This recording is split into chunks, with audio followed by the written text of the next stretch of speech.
YouTube channel CIB expert में आपका स्वागत है।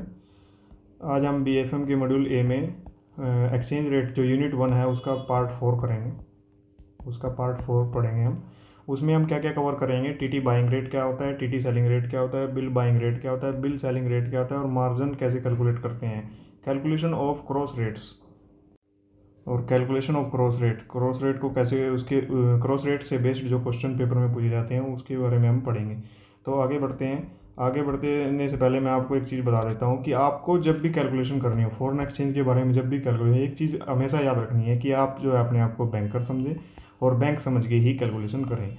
जो जैसे TT बाइंग रेट के बारे में, TT बाय रेट क्या होता है, बिल बाय रेट क्या होता है, TT सेल रेट क्या होता है, बिल सेल रेट क्या होता है, इनको कैलकुलेट करते हुए आपने आपको अपने बैंकर और बैंक समझ के ही इनको कैलकुलेट करना है। तो मैं आगे बताऊंगा कि कैंसिलेशन ऑफ फॉरवर्ड कॉन्ट्रैक्ट क्या होता है। जब कोई फॉरवर्ड कॉन्ट्रैक्ट आप बुक करते हैं, अगर वो मच्योरिटी मच्योरिटी पे ट्रांजेक्शन फुलफिल नहीं होती है तो उसको कैंसिल कैसे करते हैं। All cancellation shall be at bank opposite TT rates, मतलब जो भी TT रेट्स हैं, जो भी TT रेट्स हैं उस selling rate for purchase contract, मतलब परचेज किया, अगर कोई कॉन्ट्रैक्ट परचेज किया तो TT सेलिंग रेट पे वो कैंसिल होगा, अपोजिट रेट पे। एक नंबर का क्वेश्चन पूछता है सीधा कि अगर कोई कॉन्ट्रैक्ट जो है परचेज हुआ है वो किस रेट पे कैंसिल होगा, तो TT rate selling rate, purchase contract TT selling rate पे। अगर कोई परचेज है मतलब बाय किया तो सेल रेट पे, ठीक है। अगर बाय किया है तो सेल रेट पे, और अगर आपने सेल किया है, अगर आपने सेल किया है तो वो होगा आपका बाय रेट पे वो कैंसिल होगा। तो मतलब अपोजिट बैंक, देखो लिखा हुआ ना, all cancellation shall be at bank opposite TT rates, मतलब selling rate for purchase contract and TT buying rate for sale contract. तो आगे बढ़ेंगे हम। TT बाय रेट क्या होता है, बिल बाय रेट क्या होता है, TT सेल रेट क्या होता है, बिल सेल रेट क्या होता है। आपने हमेशा जो है बैंकर और बैंक के रूप में सोच के, मतलब in the role of banker और बैंक के रूप में काम कर सोचते हुए आपने ये सारे जो है रेट्स कैलकुलेट करने हैं। तो आगे बढ़ेंगे हम। अब आता है export bill crystallisation. Export bill crystallisation क्या होता है, ये भी एक नंबर में पूछता है। तो export bill drawn in foreign currency, जो भी एक्सपोर्ट बिल फॉरेन करेंसी में ड्रॉन है, मतलब फॉरेन करेंसी में, जैसे कोई इंडिया से USA जो है, आपने मान लो किसी एक्सपोर्टर ने हमारे इंडिया से USA में कोई सामान भेजा, सामान के बदले में अगर उसको डॉलर मिले तो कौन सी फॉरेन करेंसी में मिले, तो drawn in foreign currency purchase और discounted negotiated must be crystallise into rupees liability. मतलब उसको क्या करना है, मान लिए इंडिया से किसी एक्सपोर्टर ने माल भेजा US से, उसको क्या मिले, डॉलर मिले। अब वो डॉलर का क्या करेगा, डॉलर को INR में कन्वर्ट करेगा, क्योंकि उसको यहाँ से अब रॉ मटेरियल भी खरीदना है। तो रॉ मटेरियल जब कोई फॉरेन करेंसी, जो कोई एक्सपोर्ट बिल फॉरेन करेंसी में ड्रॉन है और उसको INR में हम कन्वर्ट या परचेज या डिस्काउंट नेगोशिएटेड, मतलब उसको कन्वर्ट करते हैं, तो उसी को क्रिस्टलाइजेशन बोला जाता है।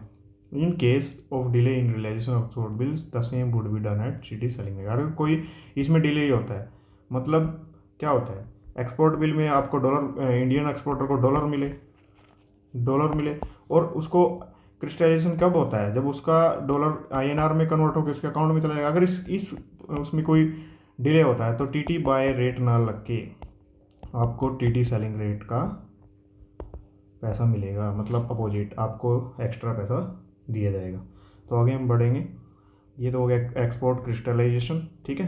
आगे आगे हम question is what rate should be taken, मतलब सबसे पहला क्वेश्चन इसमें याद है इस चैप्टर में, जब हम केस स्टडी करते हैं कि हमें कौन सा रेट लेना है। मान लो क्वेश्चन दिया हुआ है आपको कि एक्सपोर्ट इतना एक्सपोर्ट किया और उसको USD $1 लाख मिल रहे हैं, और वो कौन सा रेट से कैलकुलेट करेगा। मतलब सबसे पहला क्वेश्चन यही आता है इसमें कि which rate should be taken, मतलब कौन सा रेट, या बाय रेट लेना चाहिए या सेल रेट लेना चाहिए, यही सबसे बड़ा कन्फ्यूज़न है। तो मैं आपको कुछ कीवर्ड्स के द्वारा जो है इसका क्लियर करूँगा। सबसे पहले हम बात करेंगे कि बाय रेट कब लेते हैं, ठीक है। बाय रेट कब लेते हैं, तो बाय रेट के कुछ कीवर्ड्स हैं, जैसे अगर कहीं आपको क्वेश्चन में आउटवर्ड दिख जाए, एक्सपोर्ट दिख जाए, परचेज दिख जाए। आउटवर्ड मतलब ये हुआ कि आपको जैसे आउटवर्ड है, सॉरी फ्रेंड्स, यहाँ पे इनवर्ड आएगा, इसको सही कर लीजिएगा, इनवर्ड। तो आउटवर्ड की जगह यहाँ पे इनवर्ड आएगा, क्योंकि इनवर्ड में क्या होता है, आपका पैसा जो है, पैसा आएगा जब भी आपको इनवर्ड कीवर्ड, क्वेश्चन के अंदर इनवर्ड मिल जाए, एक्सपोर्ट मिल जाए और परचेज परचेज कीवर्ड मिल जाए, तो आपको बाय रेट लेना है। कुछ सोचना नहीं है, सबसे पहले बाय रेट, क्योंकि इनवर्ड में क्या होता है, आपका dollar home home home country में आता है, इनफ्लो, इनफ्लो ऑफ फंड, आप इसको इनफ्लो ऑफ फंड भी बोल सकते हैं, मतलब पैसा आ रहा है, ठीक है। Money, if money is coming in India, inward में क्या होगा, पैसा आएगा। एक्सपोर्ट क्या होगा, आप कुछ सामान भेजेंगे, मान लो इंडिया से यूएसए में भेज रहे हैं कुछ, इंडिया से यूएसए में कोई एक्सपोर्टर सामान भेज रहा है, तो उसको क्या होगा, यूएसए से डॉलर मिलेंगे, डॉलर क्या होगा, इंडिया में पैसा आएगा। अगर इंडिया में पैसे आएगा तो बाय रेट लगेगा। परचेज कोई कोई मतलब कोई परचेज करने आया कि जैसे, अब मैंने क्या कहा था आपको, अपने आप को बैंक समझ के आप कैलकुलेशन करिए। कोई पर्सन आपके बैंक में आया, वो कहता है कि मेरे पास $100 है, ठीक है, और मुझे रुपीज़ दे दीजिए, तो आप क्या करोगे, $100 से परचेज करोगे ना। परचेज करोगे तो आप क्या क्या रेट एप्लीकेबल होगा, तो बाय रेट एप्लीकेबल होगा। तो ध्यान रखना है, आउटवर्ड की बजाय आपने यहाँ इनवर्ट कर लेना है, कोई भी इनवर्ट ट्रांजेक्शन, ठीक है, कोई भी इनवर्ट ट्रांजेक्शन, एक्सपोर्ट आपको दिखे कीवर्ड, उसमें परचेज कीवर्ड दिखे, तो आपको बाय रेट एप्लीकेबल करना है, ठीक है फ्रेंड्स। तो बाय रेट आपका कब कब लागू होगा, यदि पैसा जो है इंडिया में आ रहा है, जैसे किसी एक्सपोर्टर ने इंडिया से यूएसए में एक्सपोर्ट किया, उसको डॉलर मिले, और डॉलर को क्या करेगा, एनआर में कन्वर्ट करेगा, एनआर में कन्वर्ट करेगा तो क्या होगा, डॉलर बेचेगा, बेचेगा तो बैंक, आप बैंक हैं, आप क्या करोगे, उससे डॉलर खरीदोगे ना। तो डॉलर जब आप उससे खरीदोगे तो डॉलर आप जब उससे खरीदोगे तो आप उससे डॉलर परचेज करोगे ना, परचेज करोगे तो क्या रेट एप्लीकेबल होगा, बाय रेट होगा। तो currency into rupees, here is by rate applicable. तो करेंसी, जब आप कोई करेंसी, जैसे कोई पर्सन आपके पास डॉलर लेके आया और वो इंडियन रुपीज़ मांगता है, तो कन्वर्ट हुई ना करेंसी डॉलर से, डॉलर में जब करेंसी कन्वर्ट करनी है, उसको रुपीज़ देने हैं, तो आप उससे बाय रेट एप्लीकेबल होगा, बाय रेट लगाएंगे। तो आगे बढ़ेंगे फ्रेंड्स। तो सेल रेट के बारे में हम बताएंगे कि सबसे पहले आउटवर्ड कोई ट्रांजेक्शन, मान लो यहाँ से कोई पर्सन जो है अपने फैमिली मेम्बर या फ्रेंड्स को जो है इंडिया से डॉलर डॉलर का एग्जांपल लेके चल रहे हैं हम, डॉलर भेजना चाहता है, तो वो क्या करेगा, फॉरेन करेंसी की जो है आउटवर्ड होगी ना, जाएगी ना इंडिया से जा रही है ना, बाहर की तरफ जा रही है, तो आउटवर्ड। इंपोर्ट अगर मिले, मान लो इंपोर्ट क्या हुआ, अब यूएसए की कोई एक्सपोर्टर है, वो इंडिया में इंपोर्ट कर रहा है, सॉरी इंडिया का कोई पर्सन इंपोर्ट कर रहा है, अब उसको क्या होगा, अब उसके पास तो रुपीज़ हैं, मान लो उसने माल लिया यूएसए की किसी पर्सन से, तो वो उसके बदले में उसको डॉलर भेजेगा ना, क्योंकि इसने डॉलर में बेचना है। अब इंडिया वाले के पास क्या है, रुपीज़ हैं, आईएनआर है, तो ये क्या करेगा, बैंक के पास जाएगा, तो क्या कहेगा कि मेरे डॉलर, मुझको पैसा, मेरे से रुपये ले लीजिए, डॉलर दे दीजिए। डॉलर देगा तो बैंक क्या करेगा, बैंक उसको सेल रेट लगाएगा ना, कि हाँ भैया, हम तो जो है ये आपको $1 50 रुपये में देंगे, ठीक है, 50 रुपये में देंगे, तो क्या हो गया, वो सेल रेट हो गया, cell rate will be applicable. मतलब कोई सेल कीवर्ड दिख जाए आपको, इंपोर्ट कीवर्ड दिख जाए, आउटवर्ड कीवर्ड दिख जाए क्वेश्चन के अंदर, तो आपको सेल रेट लगाना है, ठीक है। If money goes outside India, sell rate applicable होगा। If anyone come to bank foreign community on foreign currency, वही है कि उसको डॉलर जो है, यूएस डॉलर जो है, उसको विदेश में भेजने हैं, तो उसको क्या चाहिए, उसके पास तो आईएनआर है, आईएनआर आएंगे तो वो बैंक में जाएगा, तो वो क्या कहेगा, मेरे आईएनआर ले लीजिए और मुझे डॉलर दे दीजिए, जो भी रेट होगा, तो वो रेट कहलाता है आपका सेल रेट, ठीक है। तो फ्रेंड्स, इसको आपको समझ में आया होगा कि बाय रेट क्या होता है। बाय रेट वो होता है जब आप कोई इनवर्ट ट्रांजेक्शन आ रही है, पैसा इंडिया में आ रहा है, या कोई एक्सपोर्ट करके उसके बदले में डॉलर आपको मिल रहे हैं, वो आईएनआर में कन्वर्ट हो गए, तब बाय रेट आपका कन्वर्ट होगा। अगर कोई परचेज ट्रांजेक्शन बिल कोई परचेज हो रहा है, तब भी बाय रेट होगा। If anyone come to your bank, मतलब कोई बैंक में आया है, आपको डॉलर बेच रहा है, तो आप क्या करोगे, बैंक एज ए बैंक आप जो है उससे डॉलर, या बैंकर जो है उससे डॉलर परचेज करोगे, उसको रुपीज़ दे दोगे, तब भी आपका जो है बाय रेट एप्लीकेबल होगा। और सेल रेट की मैं बात करूँ, कोई पैसा इंडिया से बाहर जा रहा है, मनी गोज आउटसाइड इंडिया, या कोई इंपोर्ट आ रहा है यूएसए से, मान लो कोई इंपोर्ट कर रहा है इंडिया में, तो इंडियन को क्या है, उसको डॉलर में पे करना पड़ेगा ना, तो उसके पास तो आईएनआर है, आईएनआर से जब वो डॉलर में कन्वर्ट करेगा, तो उसको क्या करना पड़ेगा, डॉलर खरीदने पड़ेंगे बैंक से, तो सेल रेट एप्लीकेबल होगा। तो currency then sell rate applicable. तो मैंने बताया कि अगर आईएनआर से डॉलर में, फॉरेन करेंसी यानी डॉलर में कन्वर्ट होगा, तो उसको सेल रेट एप्लीकेबल होगा। अब हम बात करेंगे कैलकुलेशन ऑफ एक्सचेंज मार्जिन।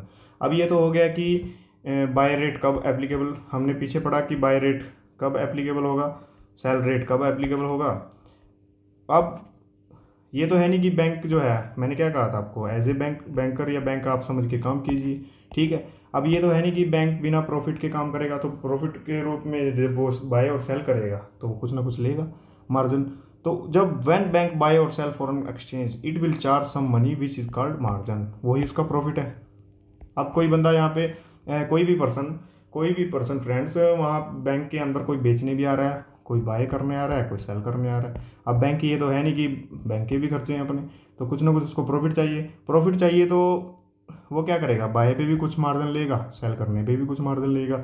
अब ड्यूरिंग बाय रेट्स, अब मैं बताऊंगा कि मार्जिन कैसे कैसे कैलकुलेट करते हैं। मार्जिन को कैसे कैलकुलेट किया जाता है, बाय बाय रेट, अगर बाय बाय बाय ट्रांजेक्शन है तो कैसे calculate, when bank will buy forex then the margin will deduct because buy low sell high. अब बैंक किस थ्योरी पे काम करता है कि उसको बाय लो, कम रेट पे खरीदेगा। मान लो $1 का रेट 50 रुपये है, ठीक है, फॉर एग्जाम्पल 50 रुपये। मान लो उसका 50 पैसे इसमें मार्जिन रखता है वो, तो 49 रुपये 50 पैसे भी खरीदेगा। अब वो क्या करेगा, इसके अपोजिट सेल रेट, मान लो 50 रुपये रेट चल रहा है, वो 50 रुपये 50 पैसे पे बेचेगा। अब वही बात हुई ना कि बाय लो और सेल हाई, तभी उसका प्रॉफिट होगा ना, बेचने पे भी उसको प्रॉफिट हो रहा है, खरीदने पे भी उसका प्रॉफिट हो रहा है। अब इसका जो ₹1 का स्पैम है, यही उसका प्रॉफिट है ना, कि 49 50 रुपये में खरीद के 50 रुपये 50 पैसे में वो $1 बेच रहा है। तो फॉरवर्ड बाय रेट में क्या होगा, स्पॉट रेट में से मार्जिन घटा देंगे। मतलब बाइंग के केस में हमेशा याद रखना है फ्रेंड्स, क्वेश्चन के अंदर आपको इसमें डिफिकल्टी नहीं होगी कि बाय के रेट में हमेशा मार्जिन को हम डिडक्ट करते हैं, माइनस करते हैं। स्पॉट रेट जो दिया होगा उसमें से माइनस कर देंगे मार्जिन बाइंग के केस में, ठीक है फ्रेंड्स। तो बाय लो सेल हाई पे जो है बैंक काम करता है। उसके बाद हम बात करेंगे कि ड्यूरिंग अगर सेल रेट हम एप्लीकेबल कर रहे हैं तो क्या करेंगे, when bank sell forex then it will be added margin because buy low sell high. वही मैंने आपको बताया कि अगर $1 का रेट 50 रुपये चल रहा है, ठीक है, 50 रुपये चल रहा है, प्लस उसमें बैंक 50 पैसे अपना जो है मार्जिन ऐड कर देता, तो रेट कितना हो गया, रेट हो गया $50 50 पैसे। तो 50 रुपये 50 पैसे में जो है उसको 50 पैसे उसका मार्जिन हो गया। तो मार्जिन ऐड करके मतलब वही है कि अगर सेल ट्रांजेक्शन है तो आपको मार्जिन ऐड करना है, अगर बाय ट्रांजेक्शन है आपको मार्जिन माइनस करना है। अगर बाय ट्रांजेक्शन है, if bank sell on high rate then will get more profit. अगर मतलब उसको 50 रुपये में लेके 50 रुपये में बेच देगा तो बैंक तो प्रॉफिट नहीं कमाएगा ना, इसलिए वो बैंक जो है मार्जिन इसमें से माइनस करता है बाइंग के केस में, और सेल के केस में मार्जिन प्लस कर देता है ताकि उसको प्रॉफिट हो। तो बैंक इस तरीके पे काम करता है। मैंने आपको बताया कि बाय रेट में मार्जिन ऐड होता है, सॉरी माइनस होता है, और सेल रेट में मार्जिन ऐड होता है, ठीक है फ्रेंड्स। तो आगे बढ़ेंगे। अब हम बात करेंगे कि टीटी बाइंग रेट्स कब एप्लीकेबल होते हैं और क्या होते हैं, ठीक है। टीटी को बोलते हैं टेलीग्राफिक ट्रांसफ़र। ये क्वेश्चन 1 नंबर का क्वेश्चन दिसंबर 2019 में पूछा गया था, what is full form of TT buying rate. तो टेलीग्राफिक ट्रांसफ़र बाइंग रेट इसको बोलते हैं। तो नोस्ट्रो अकाउंट क्रेडिट, मतलब टीटी बाइंग रेट कब होता है, जब कोई भी बिल या पैसा मनी नोस्ट्रो अकाउंट में ऑलरेडी क्रेडिट हो जाती है और उसके बाद उसका क्रिस्टलाइजेशन होता है। मतलब नोस्ट्रो अकाउंट में पहले पैसा आ गया तो टीटी बाइंग रेट लेंगे, ठीक है, तब हम टीटी बाइंग रेट लेंगे। अगर आपका मान लो कोई पैसा, टीटी बाइंग रेट लेंगे मतलब नोस्ट्रो अकाउंट में क्रेडिट हो गया और पैसा जो है कस्टमर को या एक्सपोर्टर को नहीं मिला है अभी तक, ठीक है। नोस्ट्रो अकाउंट में तो क्रेडिट हो गया है, आपके पहले से पैसा क्रेडिट हो गया और उसका क्रिस्टलाइजेशन नहीं हुआ है, तो टीटी बाइंग रेट एप्लीकेबल होगा। कब कब होगा, इनवर्ड रेमिटेंस, अगर आपको कोई पैसा आपके इंडिया में आ रहा है तो तब लागू होगा। फॉरेन करेंसी डिमांड ड्राफ्ट, तो अगर कोई डीडी बना रहे हैं फॉरेन करेंसी में तब भी होगा। जैसे कोई फॉरेन करेंसी डिमांड ड्राफ्ट आपको मिल गया, आप इंडिया में किसी ने कोई सामान भेजा है यूएसए में, ठीक है, उसने क्या करा, उसके सामान का जो वैल्यू थी उसके बदले में एक DD they the.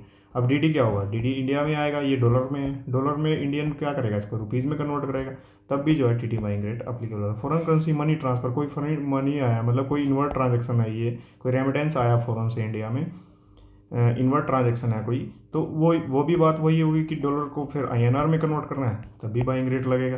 Conversion of proceed of foreign currency instrument, कोई इंस्ट्रूमेंट जैसे चेक है, DD है, मैंने बताया कि आपको कोई भी चेक ट्रांसफर DD है, तो इंस्ट्रूमेंट जो भी है वो भी buying rate applicable. Cancellation of outward remittance in form of DD, अब कोई भी कैंसिलेशन है, मान लो किसी ने DD भेजा है, किसी को पेमेंट करनी थी USA में, उसने क्या किया, उसने अपना कोई DD बनाया, ठीक है, DD बनाया डॉलर्स में, अब USD में कोई डॉलर वो बनाया अपना DD, तो DD क्या हुआ, किसी कारणवश उनकी जो डील है वो कैंसिल हो गई। अब DD कैंसिल होगा तो DD कैंसिल होगा, पहले तो वो सेल रेट पे बना था क्योंकि डॉलर उसने खरीदे थे INR दे के, अब क्या होगा, उसको वापस से पैसा चाहिए अपना।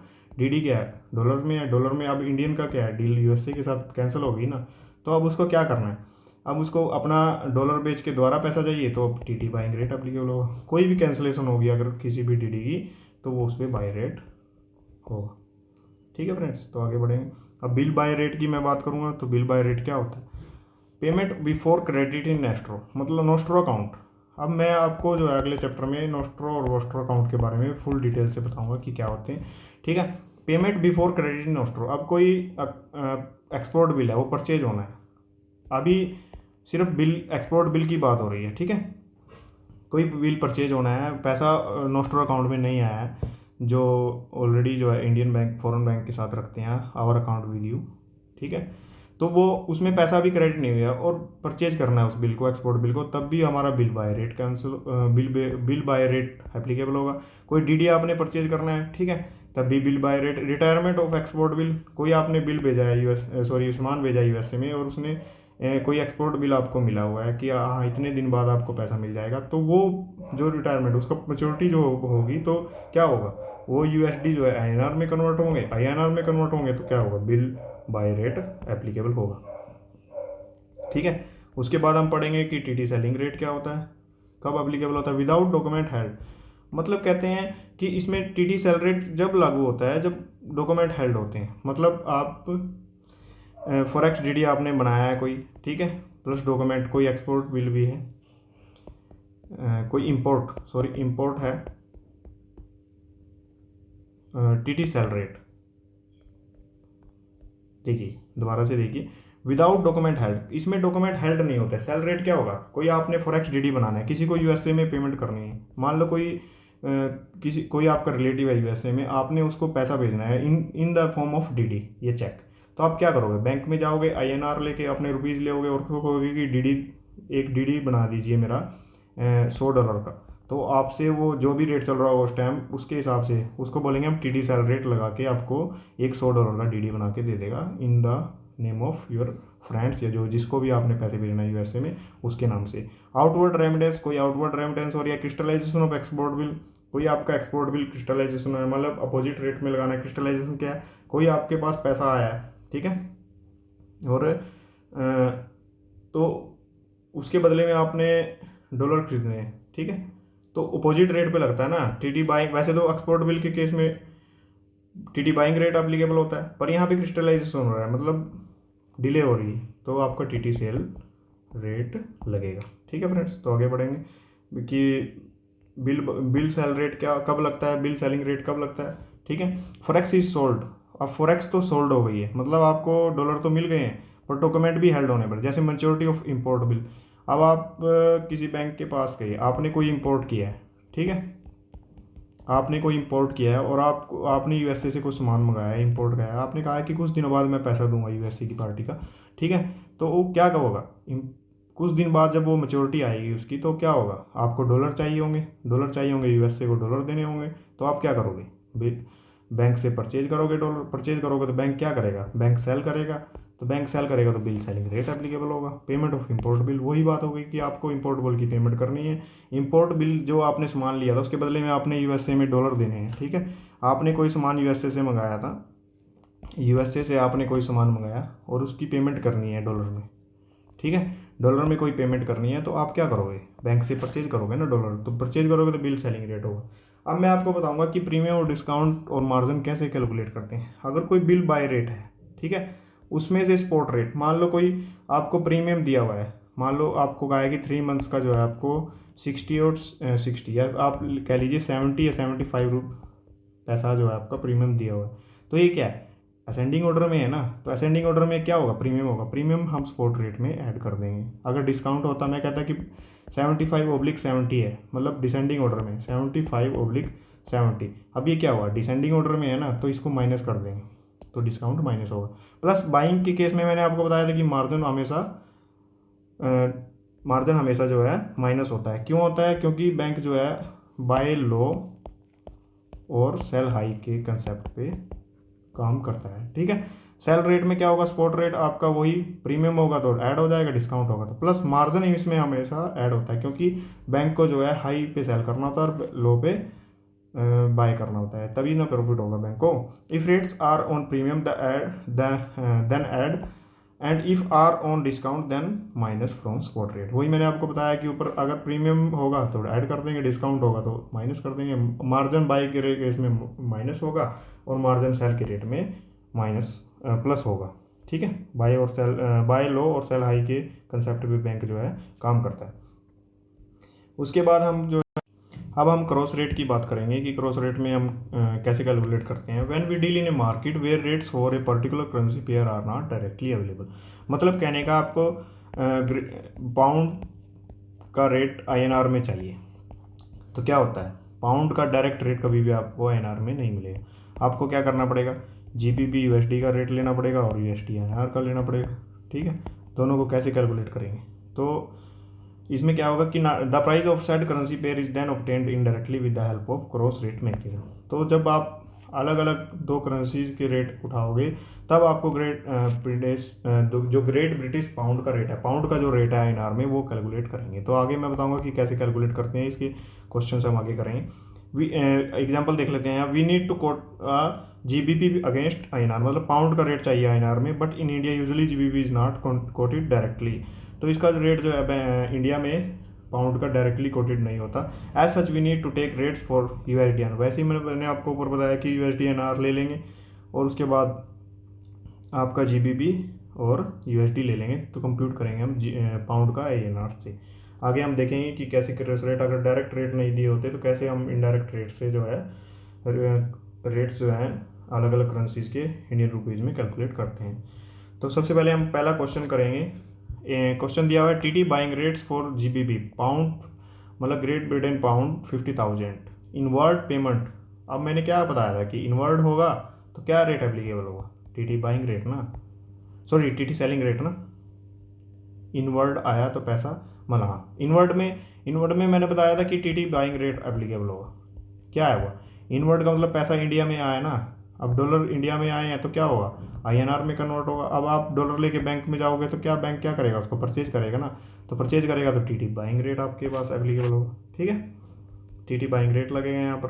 फिर क्या कहता है, इफ़ USD INR इज 48.50/52, मतलब USD INR का रेट दिया हुआ है और GBP USD का रेट दिया हुआ है, तो हमें कैलकुलेट क्या करना है, GBP INR, ठीक है। अब डायरेक्ट रेट नहीं दिया, इनडायरेक्ट दिया है, तो इसके रेट दिया, इग्नोर, मार्जिन को इग्नोर करना है। अभी हमें क्या कैलकुलेट करना है इस क्वेश्चन में, GBP INR, मतलब पाउंड का रेट INR से कन्वर्ट कैलकुलेट करना है कि INR में एक पाउंड अगर आपको चाहिए तो कितने रुपीज़ देने पड़ेंगे। तो क्या होगा, देखिए इससे पहले मैं कुछ आपको बताना चाहूँगा कि आप स्कूल टाइम में एक क्वेश्चन कैलकुलेट करते थे, A/B, C/A, तो क्या होता था, कैंसिल हो जाता था ना, तो क्या बचा था, C/B। यही कंसेप्ट यहाँ पे लागू होगा। देखिए कैसे, अब आपको क्या दिया हुआ है, आपको USD INR दिया हुआ है, USD/INR। अब मल्टीप्लाई क्या दिया हुआ है, GBP USD, ठीक है। अब USD से USD कैंसिल हो रहा है तो क्या बचेगा, GBP INR, ठीक है। ये यहाँ पे हो रहा है। अब GBP INR जो है रेट सामने कोट जो है करना है, USD/INR मल्टीप्लाई GBP USD, तो क्या हुआ, USD से USD कैंसिल हो जाएगा, GBP INR बचेगा, ठीक है। तो अब क्या हुआ, 4850 ये बाइंग रेट ले लिया, 4852 इसको हमने ऐसे लिख लिया, मल्टीप्लाई किया 1.6050 1.6060 से। अब इसके साथ मल्टीप्लिकेशन होगी, इसके साथ मल्टीप्लिकेशन होगी, वही हो ना कि इस बाय रेट की बाय रेट से, सेल रेट की सेल रेट से, ठीक है। तो आपके पास जो है GBP INR आ जाएगा। ये तो सिंपल है थोड़ी कैलकुलेशन क्रॉस रेट की, आगे हम थोड़ी एडवांस लेवल की करेंगे। Hence GBP INR quote is 77.8425 और ये हो जाएगा आपका सेल बाय रेट, ये हो जाएगा सेल रेट। तो क्या पूछा गया था क्वेश्चन में, दोबारा से मैं आपको बता देता हूँ कि हमने कैसे इनडायरेक्ट कोड दो दिए हुए हैं, USD INR का दिया हुआ है और पाउंड और USD का दिया हुआ है। तो हमें पाउंड वर्सेस INR का हमें रेट जानना है, कैलकुलेट करना है। तो USD INR मल्टीप्लाई कर देंगे, हम दोनों रेट को मल्टीप्लाई कर देंगे। अब USD से USD कैंसिल हो जाएगा, ठीक है, USD से USD कैंसिल हो गया आपस में, तो क्या होगा 48, उसके बाद कैंसिल होने GBP INR का रेट बचेगा, GBP INR का रेट बचेगा। अब बाय रेट को बाय रेट से मल्टीप्लाई कर देंगे, सेल रेट को सेल रेट से मल्टीप्लाई कर देंगे, ठीक है। बाय रेट को बाय रेट से मल्टीप्लाई कर देंगे और सेल रेट को सेल रेट से मल्टीप्लाई कर देंगे, ठीक है। अब बाय रेट क्या आ जाएगा 77.8425 और 77.9235, ये आ गया। अब उससे पूछेगा कि कितना कितना पैसा उसको देना पड़ेगा, टोटल वैल्यू कितनी पेड करनी पड़ेगी अगर उसको GBP को INR में कन्वर्ट करना है। 50,000 GBP उसके पास हैं, जो उसके पास पैसा आया है फ़ौरन से, तो वो कितना रुपीज़ उसको मिलेगा। तो TT बाइंग रेट क्या अप्लीकेबल होगा, ये TT बाइंग रेट होता है। वही मैंने बताया ना कि बाय लो सेल हाई, हमेशा ये याद रखना है आपको कि बाय बैंक जो है बाय लो पे बाय करता है और सेल हाई करता है, ठीक है। परचेज की ट्रांजैक्शन बाइंग पर ट्रांजैक्शन है, तो आप 77.8425 ले लेंगे, 50,000 से मल्टीप्लाई करेंगे, 50,000 से मल्टीप्लाई करेंगे तो आपके पास इतना रुपीज़ जो है आपको देना। हमने यहाँ पे मार्जिन को इग्नोर किया है। तो ठीक है फ्रेंड्स, आगे एक और क्वेश्चन करते हैं, थोड़ा हाई लेवल का, एडवांस लेवल का।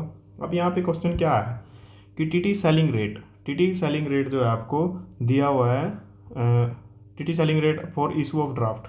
अब कोई ड्राफ्ट जापानीज येन में जो है आपको 1 लाख रुपए का आपके पास कोई आता है कि मुझे एक जो है DD बना के दीजिए जापानीज येन में, और जो भी आपका जो है जो रेट है उसके हिसाब से मुझे दे दीजिए।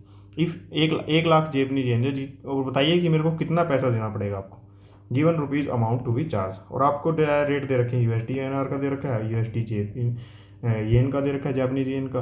तो क्या है, हमें क्या चाहिए, जापानीज येन का INR के साथ रेट पता करना है ना।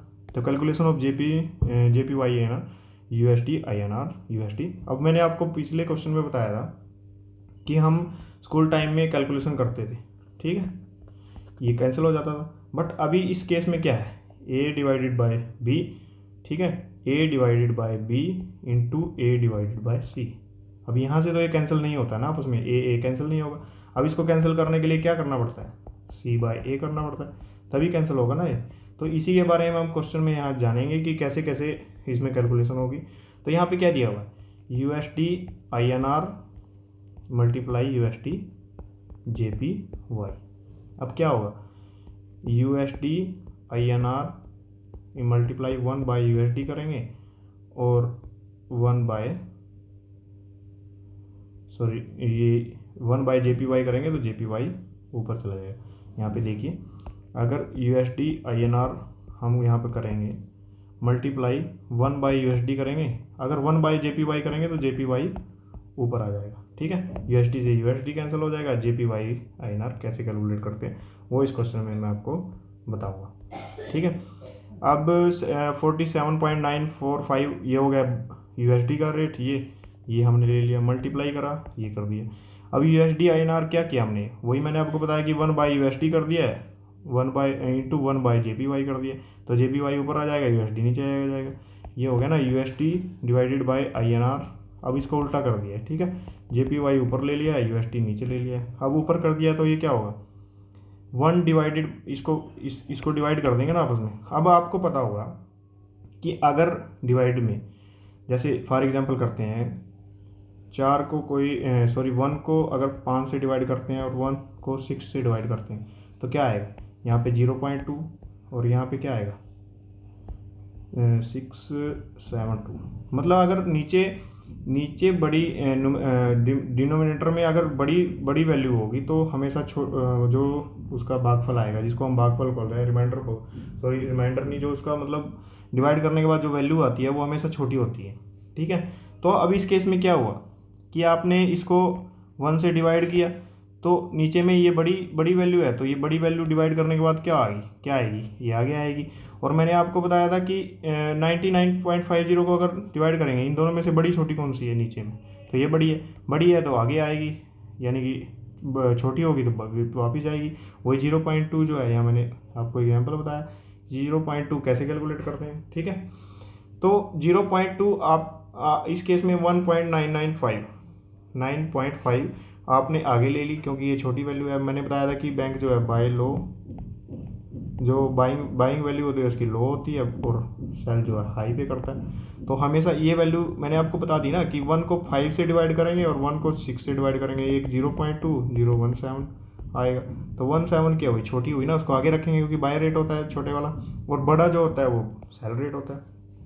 अब वही जो है 4.794 को मल्टीप्लाई कर देंगे बाय रेट से। अब 4.94 को मल्टीप्लाई कर देंगे 1/95। अब डिवाइड करेंगे 47.9400 को 99.55 से, तो ये वैल्यू आएगी। ये क्या होगा, जापानीज येन का INR का बाय रेट हो जाएगा ना, ये सेल रेट हो जाएगा। तो वही मैंने आपको बताया कि कैलकुलेट करने के बाद आपको INR का बाय रेट मिल गया और ये सेल रेट मिल गया। टोटल अमाउंट कितना पेड करेगा उसको, 1 लाख का अगर जापानीज येन का 1 लाख का अगर जापानीज येन का DD बनवाना है तो TT बाय रेट लेगा और जापानीज येन जो है उसमें ले लेगा। सॉरी, TT सेलिंग रेट इसमें कैलकुलेट करना होगा। तो वो क्या करेगा, 148.59 को मल्टीप्लाई करेगा 1 लाख से, ठीक है। तो जो भी आएगा, मान लो उसका जो है 48159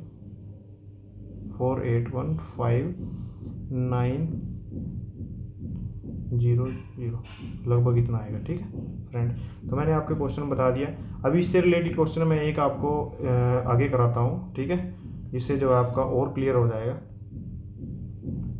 अब हम लेते हैं कि एक क्वेश्चन आपको दिया हुआ है, ठीक है। एक क्वेश्चन आपको क्या दिया हुआ है, USD INR आपको दिया हुआ है 68 रुपये 26/27, ठीक है। और आपको USD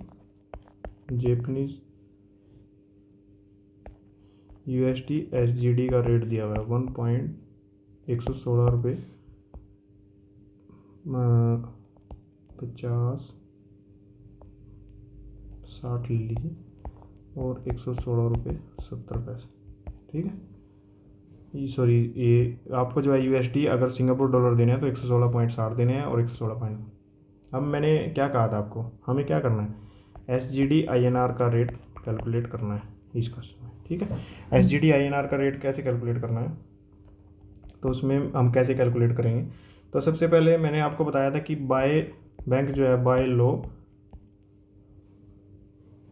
we have to TT selling rate, हमें यहाँ पे TT बाइंग रेट हम कैलकुलेट करेंगे। मैंने आपको बताया था कि बैंक जो है बाय लो और सेल हाई के कंसेप्ट पे काम करता है, ठीक है, सेल हाई के कंसेप्ट में काम करता है। तो सबसे पहले क्या करेंगे, हम SGD INR की कैलकुलेशन करेंगे। तो क्या होगा, SGD USD इंटू, अब USD INR है, ठीक है, SGD USD। अब इसको हमने जो है चेंज कर लिया, ठीक है, चेंज कर लिया है, SGD USD को आपस में इंटरचेंज कर दिया है, ऊपर नीचे कर दिया है और मल्टीप्लाई कर दिया USD INR से, ताकि हमें जो है SGD और INR मिल जाए, USD से USD कैंसिल हो जाए। अब हमने ये तो कर दिया, बट इसमें जब हमने USD को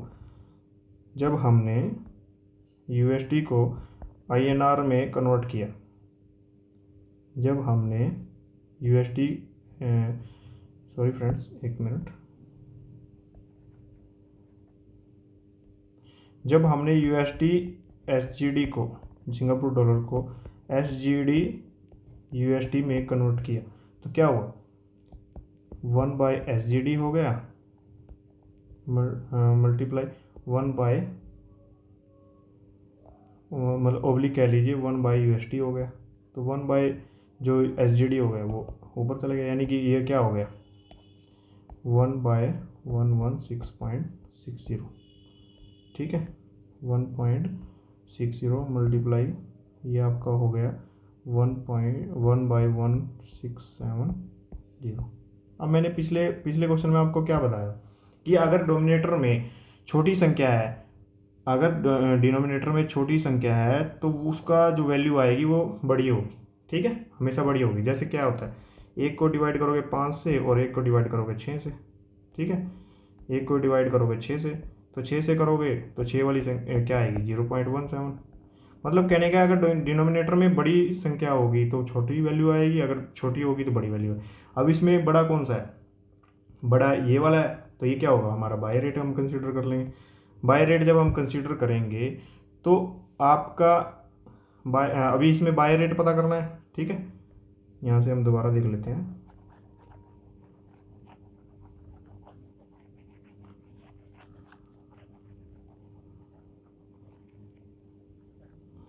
देखिए फ्रेंड्स, अब SGD/INR का आपको रेट पता करना है, ठीक है। SGD/INR का रेट पता करना है तो क्या चाहिए आपको, USD/INR मल्टीप्लाई SGD/INR। अब मैंने आपको क्या बताया था कि SGD/INR, अब ये तो कर लिया, SGD/USD सॉरी, SGD/USD हम कर लेंगे इसको, तो SGD को USD से कर लिया है, ठीक है। तो अब इसको चेंज करने के लिए हमें क्या करना पड़ेगा, 1/165 कर लेंगे और इसको 1.116.70 करें, ठीक है। मतलब इसको यहाँ पे लिया है, इसको यहाँ लिया है, तो आपस में इनको इंटरचेंज करेंगे। ये बाय रेट हो जाएगा और ये सेल रेट हो जाएगा, क्योंकि ये बड़ी वैल्यू आएगी ना। जिसके डिनोमिनेटर में छोटी वैल्यू होती है वो बड़ी वैल्यू आती है, जिसके डिनोमिनेटर में बड़ी वैल्यू होती है तो उसकी वैल्यू छोटी आती है। तो बाय रेट ये हो जाएगा, बाय लो और सेल हाई के कंसेप्ट पे काम करता है। अब USD/INR का हम क्या कर रहे हैं, SGD/INR का हम बाइंग रेट कैलकुलेट कर रहे हैं। तो बाइंग रेट क्या है इसका, 68.26 मल्टीप्लाई बाय, अब इसका बाइंग रेट क्या कर लिया हमने, 116, 1/116.70, 116.70। तो अब 68.26 को हम 116.70 से डिवाइड करेंगे तो आपकी वैल्यू आएगी, लगभग आपकी आएगी 58.4918, ठीक है फ्रेंड्स। तो मैंने आपको समझा दिया कि USD/INR आपको रेट दिया हुआ है 68.260। दोबारा से हम देख लेते हैं इसको, दोबारा से देख लेते हैं कि आपके पास कोई USD/INR का रेट दिया हुआ है, ठीक है, 68.26